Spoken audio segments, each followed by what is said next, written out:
It is day 2 at the Conservative Political Action Conference in Washington.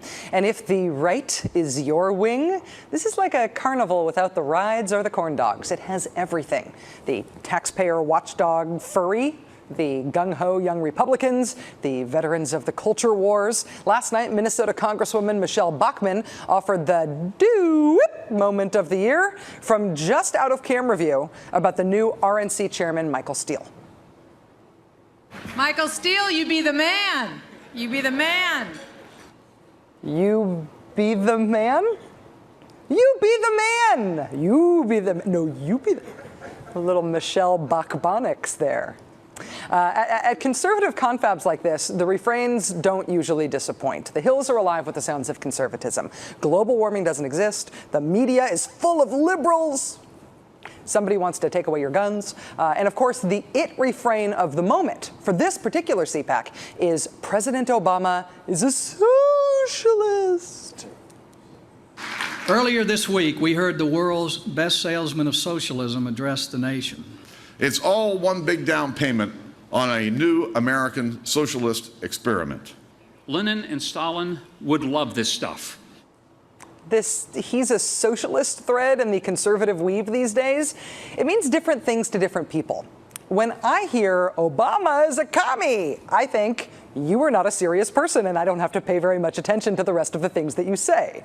That's one way to react. A politically conservative person might hear it and think, political epithet, political accusation. Oh no, these Democrats are going to make our country more like the dreaded Sweden. But there is a third way that Obama's a commie is heard by a big and poorly understood but powerful group of Americans. In 1995, a book came out called Left Behind, a novel of the Earth's last days. As you might expect, it is an apocalyptic tale of good and evil. It's about the end of the world, the rapture, the Antichrist. It's fiction, but it's based on the Bible's book of Revelation. Left Behind eventually became a 16-book series, and to date, get this, it has sold more than 65 million copies. 65 million. That's not a typo or a speako or whatever. 65 million. That is as many copies of Catcher in the Rye that have ever been bought ever, either for pleasure or to sate the insistence of 10th grade teachers. That is 10 million more copies sold than Merriam-Webster dictionaries since the start of Merriam-Webster dictionaries, and they have been on sale since 1898. About the first book in the series, the first Left Behind book, Reverend Jerry Falwell said this, quote, "In terms of its impact on Christianity, it's probably greater than that of any other book in modern times outside the Bible." So what's the connection to Obama the socialist here?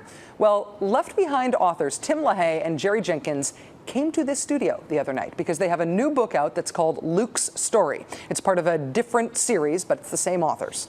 When I asked them about their thoughts on the new presidency, Tim LaHaye immediately, without me prompting him, raised the Obama is a socialist meme. I hope it'll work, but it'll mean that everything conservatives have stood for years have been false. And the things that have made America great can be supplanted by socialism. And I think that's what it is. It's very cleverly packaged and conveniently presented socialism. You think that Obama is sort of a secret socialist who's hiding his real agenda? I don't know if he's hiding anything. I think he's just doing what he believes. He believes that government can control everything and supply everything and pay for everything and support everything and take, as he said, from the haves and give to the have-nots.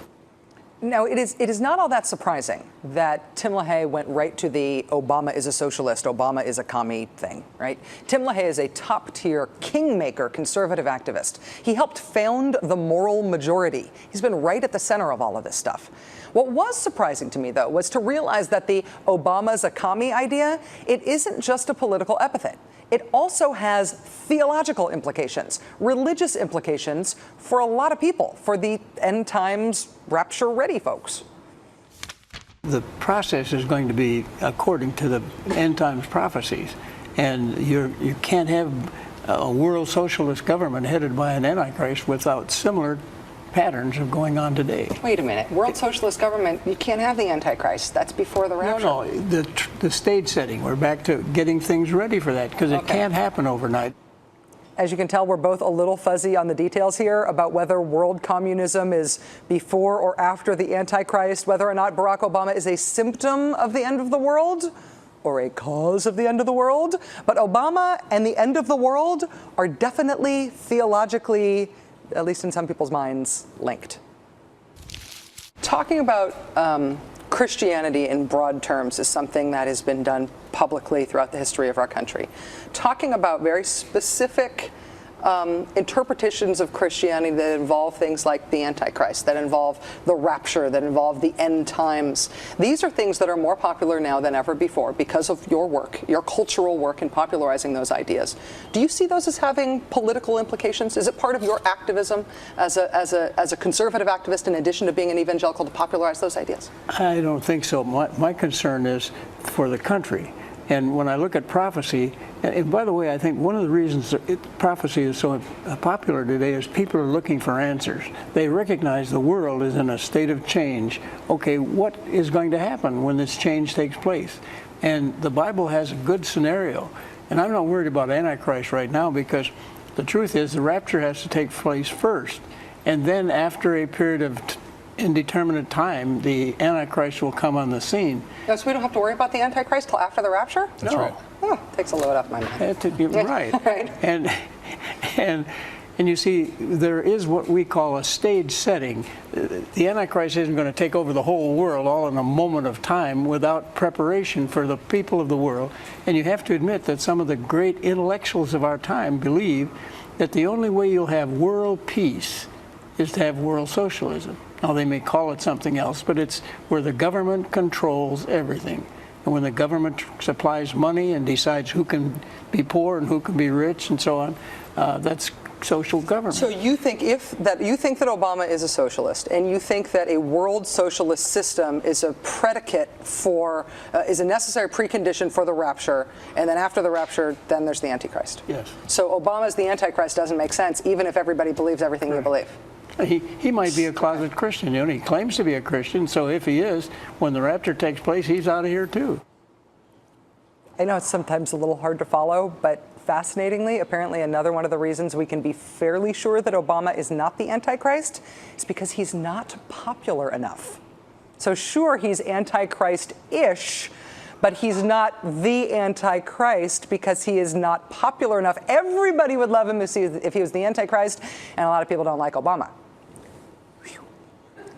You know, none of us have the right to judge anybody else's religious beliefs, and Jerry Jenkins and Tim LaHaye have sold literally tens of millions of books, tens of millions, based on their religious beliefs. They've sold them to millions and millions of Americans. But if you were curious as to why there was a John McCain ad in the presidential race that seemed to imply that Obama maybe possibly was the Antichrist, know that it probably wasn't meant as a joke.